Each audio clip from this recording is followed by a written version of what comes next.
Guys, ये BTTH season 1 का reboot हमारे सामने रिलीज हुआ है और हम आपके लिए आज ये एक्सप्लेन करने जा रहे हैं। सो एपिसोड की शुरुआत में हमें याओ लाओ को दिखाते हैं जो अपने दो डिसाइपल से लड़ते हुए और बचते हुए भाग रहा था।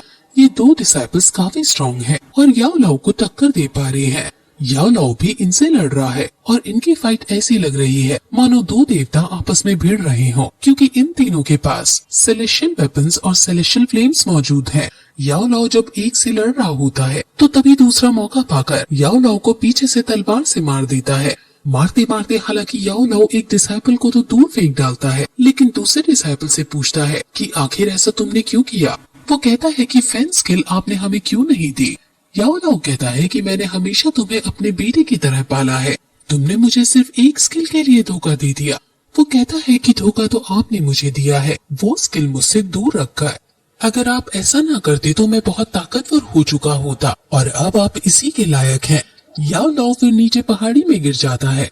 वहीं दूसरी तरफ कुछ साल बाद हमें जियान की कहानी दिखाई जाती है कि कैसे 11 साल का बच्चा बहुत जीनियस हुआ करता था, लेकिन 11 साल के बाद उसकी कल्टीवेशन कम होती रही और वो एक लूजर बन गया। जियाओ की फैमिली की आखिरी होप जियान ही थी और अब उनकी होप बहुत ज्यादा कम हो चुकी थी। वहीं फिर हम जियान को देखते हैं जो महल के बाहर खड़ा था और उसे कुछ लोग ये बात करते हुए दिखते हैं कि जियान कितना बड़ा लूजर हो गया है। ये लोग उसी की फैमिली के एल्डर्स थे और वो उसके पापा से, जो कि अभी के पैट्रियार्क है, उन्हें कह रहे हैं कि हम अब जियान के ऊपर और ज्यादा पैसा खर्च नहीं कर सकते हैं और अब उसके लिए कोई और बिल्स नहीं आएंगी। एल्डर्स फिर ये भी कहते हैं कि अगर जियान 1 साल के अंदर स्ट्रॉन्ग नहीं हुआ तो हम उसे ट्रेनिंग देना भी बंद कर देंगे। वहीं फिर जियान गुस्से में अपने कमरे में जाकर कल्टीवेट करने की कोशिश करता है, लेकिन फिर से वो कुछ नहीं कर पाता और उसकी डॉगी पार नहीं पड़ पाती। वो बहुत ज्यादा डिप्रेस रहने लगा है, लेकिन तभी उसे एक खबर आती है कि यंग लेडी उसे महल में मिलने आई है। ये लड़की नलन यानरैन है। सभी बातें बनाने लगते हैं कि आखिर ये लड़की है कौन। जियान जब वहाँ आता है तो उसे जब उसके पापा बैठने के लिए कहते हैं तो एल्डर्स ने उसके लिए कोई अरेंजमेंट्स नहीं की होती और उसका मजाक बनकर रह जाता है, लेकिन जी जूनियर उसे अपने पास बुलाकर बैठा लेती है। नलन यानरैन फिर आगे आकर जियान के पिता जीहान को ग्रीट करती है, जिस पर जीहान भी उससे प्यार से बात करते हुए उसके और उसकी फैमिली के हाल चाल पूछते हैं। नलन यानरैन उन सभी को अपने नीस से मिलवाती है। इनका नीस यूजी से ट्रेनिंग ले रहा है और वो बहुत ज्यादा स्ट्रॉन्ग है। इसका नाम गेये है और यूमा कहता है कि मैं यहाँ आपसे कुछ कहने आया हूँ।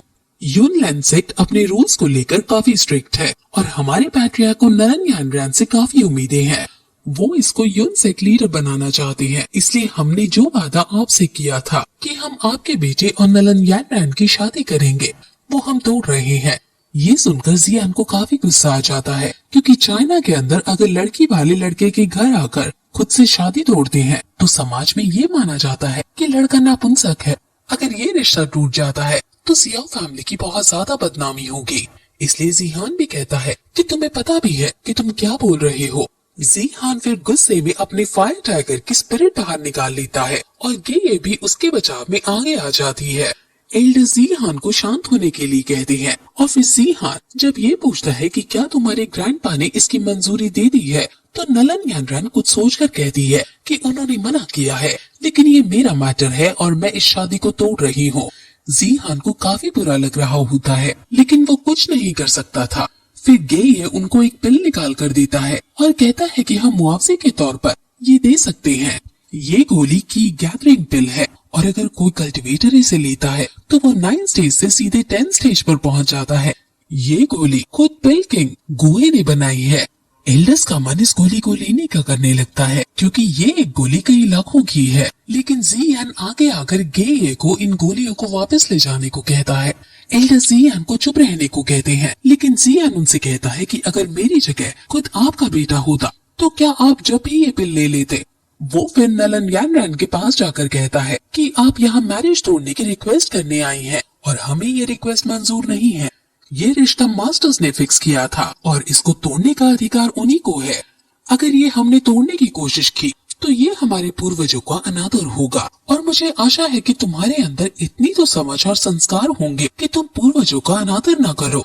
नलन यानरन को काफी गुस्सा आ जाता है और वो जब ये कहती है कि मैं तुम्हें 3 पिल दूंगी और तुम्हें यूनसेक के अंदर ट्रेनिंग भी करने दिया जाएगा, तो भी जियान नहीं मानता। और फिर नलन यानरन एक सोल्यूशन निकालती है और कहती है कि ठीक है, मैं ये रिश्ता नहीं तोड़ रही हूँ। तुम्हारे और मेरे बीच 3 साल बाद युद्ध होगा और अगर उस युद्ध में तुमने मुझे हरा दिया तो मैं तुम्हारी दासी तक बनने को तैयार हूँ, लेकिन अगर मैंने तुम्हें हरा दिया तो तुम हमेशा के लिए इस रिश्ते से पीछे हट जाओगे। ये सुनकर सभी काफी उदास हो जाते हैं और जीहान को फिर से गुस्सा आ जाता है और वो नलन यानरन से कहता है कि तुम्हें मेरे बेटे की हालत अच्छे से पता है और तुमने इसका मजाक उड़ाने के लिए मन से लड़के के लिए कहा है। क्या तुम्हें शर्म नहीं आ रही? अपने पापा को इस हालत में देखकर जियान की आंखों में आंसू आ जाते हैं और वो ऐलान करता है कि 3 साल बाद मैं तुमसे लड़ूंगा और तुम्हें हराकर तुम्हारे इस घमंड को दूर कर दूंगा। वो फिर एक एग्रीमेंट लिखता है और उस पर अपने खून से दस्तखत करके उसे देता है और कहता है कि तुम्हारे पास अब चैन से जीने के लिए सिर्फ 3 साल है। जियान अब उदास होता हुआ वहाँ से बाहर चला जाता है। नलन यानरन भी जाने लगती है, लेकिन जी जूनियर उसे रोकती है और कहती है कि मुझे आशा है कि तुमने जो आज औरतों की भांति अपना आचरण यहाँ दिखाया है, इसका तुम्हें कोई पछतावा नहीं होगा। तुम ये गलती से भी मत सोचना कि तुम जो कर रही हो उसकी सजा से तुम्हें तुम्हारा यूनसेक बचा लेगा।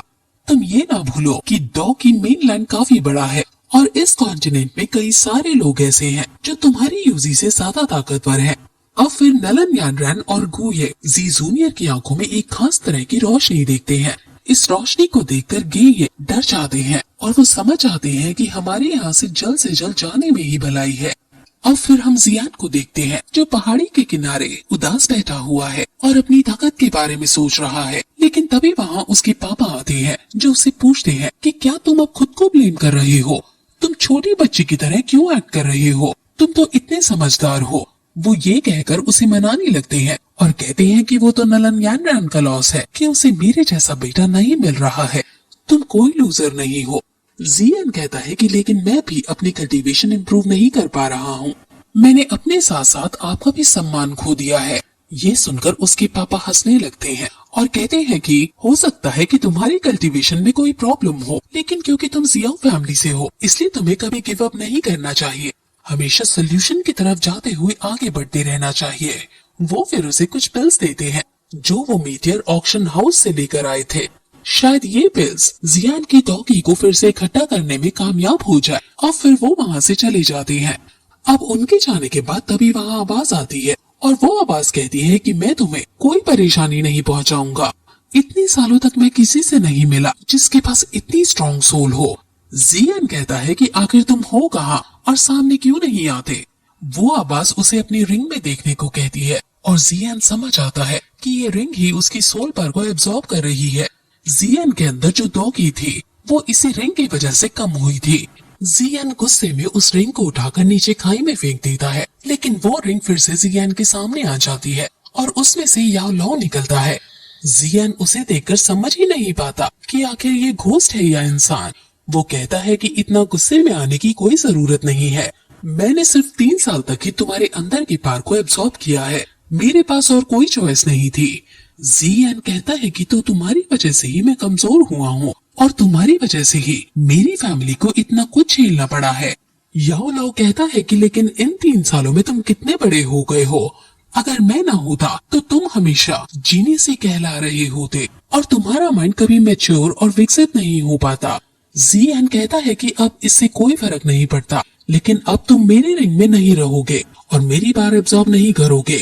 याओ लाओ कहता है कि क्या तुम स्ट्रांग होना नहीं चाहते? क्या तुम नहीं चाहते कि सब तुम्हारी इज्जत करे?